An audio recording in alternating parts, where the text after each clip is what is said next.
bakit pa tayo maniniwala sa gobyernong ito? Unang-una, sinungaling. Kailan ba aamin yan? Tandaan nyo, mga kababayan, hindi niya in-address, hindi nila, teka ba yan? By the way, galing sa Beverly Hills Police District, nakita niya ba yung aking bonggang-bongga? Galing tayo doon kanina. Unang-una, hindi in-address ang pagkamatay ni Paulo Tantoco na kung saan asawa lang naman ng inappoint ni Bangag, okay, na si Dina Tantoco Arroyo bilang isang Deputy Social Secretary for the President. Bakit hindi nila in-address yan? Na yan ang connection ng taong yan. Ni wala ngang condolences, ni wala ngang message yan nung namatay. Ever since nung nalaman ng taong bayan na namatay, di ba? So itong presidential communications, itong bangag na administrasyon na ito, failed, okay? Failed to address na ang pagkamatay ni Tantoco ay hindi po fake news. Okay? Ganito magdepensa ang mga bangag. Ganito magdepensa ang mga sinungaling. Una, okay, hindi niya pinakita kung anong sinasabi niya na fake news na police report. So kung fake news ang police report, hindi ba dapat bilang isang gobyerno, sangay ng gobyerno, napakahalaga, ipakita niya yung police report. Fake yan, pinakita niya sa social media o sa media. Ito ang police report namin. Dahil Office of the President ang sangkot dito. Hindi ba dapat bago siya kumuda, ginawa nila yung kanilang obligasyon?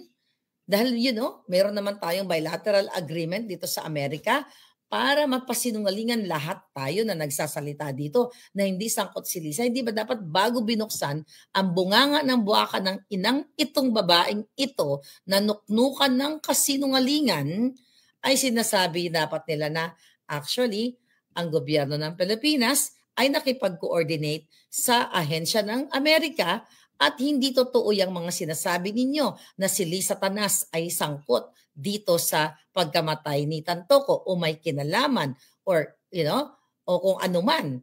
Pero she failed. Kasi nga fake news.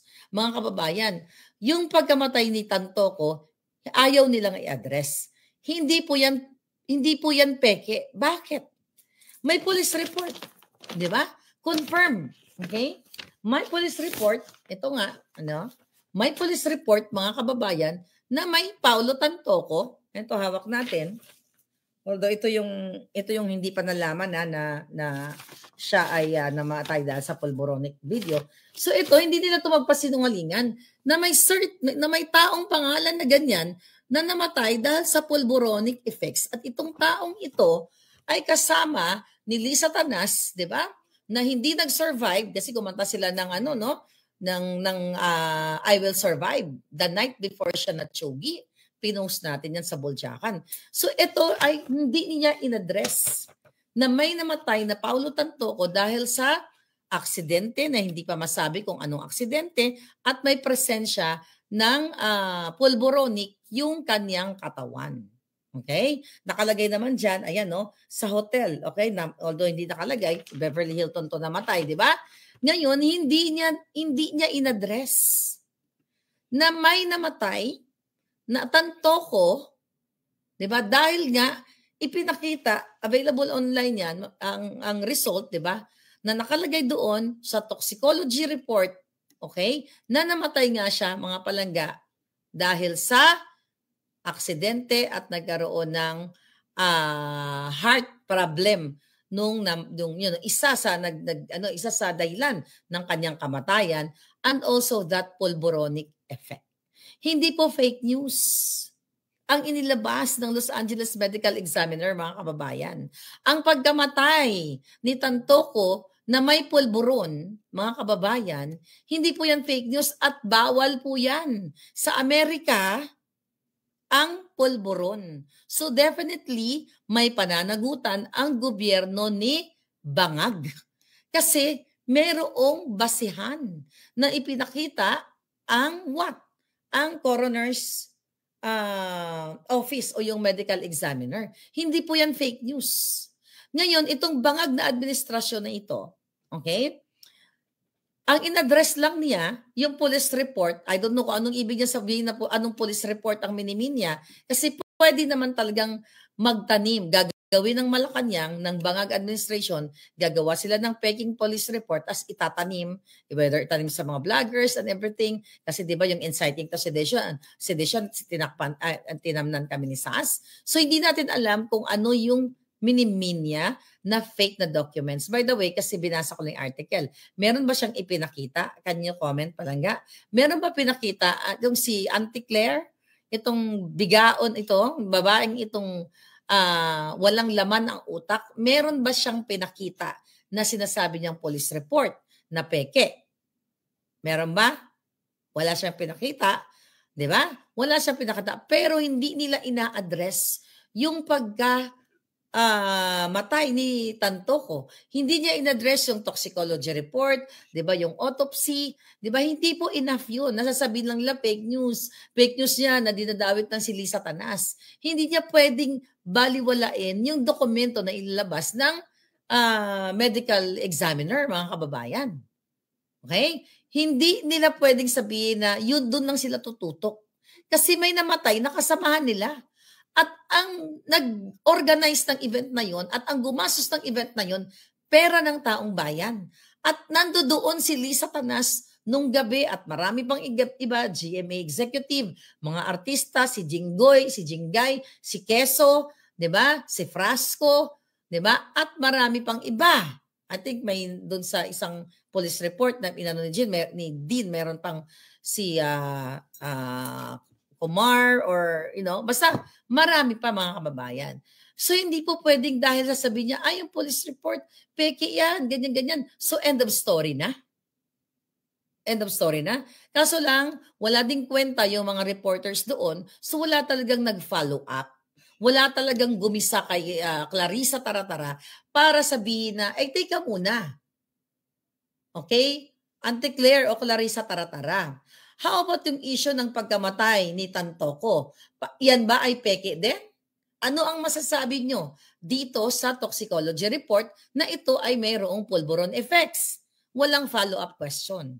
Palibhasa, hindi natin alam kung bayad na yung mga jutang ginimes dyan o takot sila magurgor kasi nawala na yung Net25 na reporter dyan, tinanggal na nila itong si Eden Santos. Ngayon, mga kababayan, ang katanungan nga natin diyan nung nag-vlog tayo ng ilang beses na bakit mahalaga? Okay, na-address ito at bakit mahalaga ikaw, Mangga, at iba pang mga senador na kailangan imbestigahan niyo ito. Dahil, mga kababayan, hindi ito private citizen si Tantoco. Ang asawa niya, again, na si Dina Tantoco Arroyo ay Deputy Social Secretary.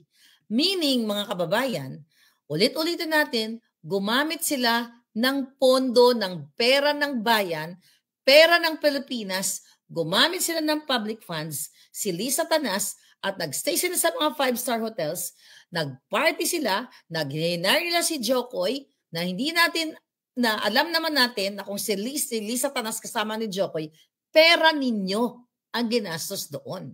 'Di ba? Dumating sila sa Amerika, sabay-sabay sila, hindi natin alam kung isang eroplano, ano bang sinakyan nila, 'di ba? Hangga't hindi ito naiimbestigahan. Hindi porket si Tantoco yung namatay ay walang posisyon sa gobyerno, ay absuelto na ang mga jutang ginimes na ito. Sino yung mga jutang ginimes? Si Lisa Tanas, yung asawa niya, at lahat ng involved doon. Pera ng bayan yun, at this is public interest. Hindi pwedeng makawala si Lisa dito. Kaya yang si Amy Mangga, boljakin nyo sa comment section.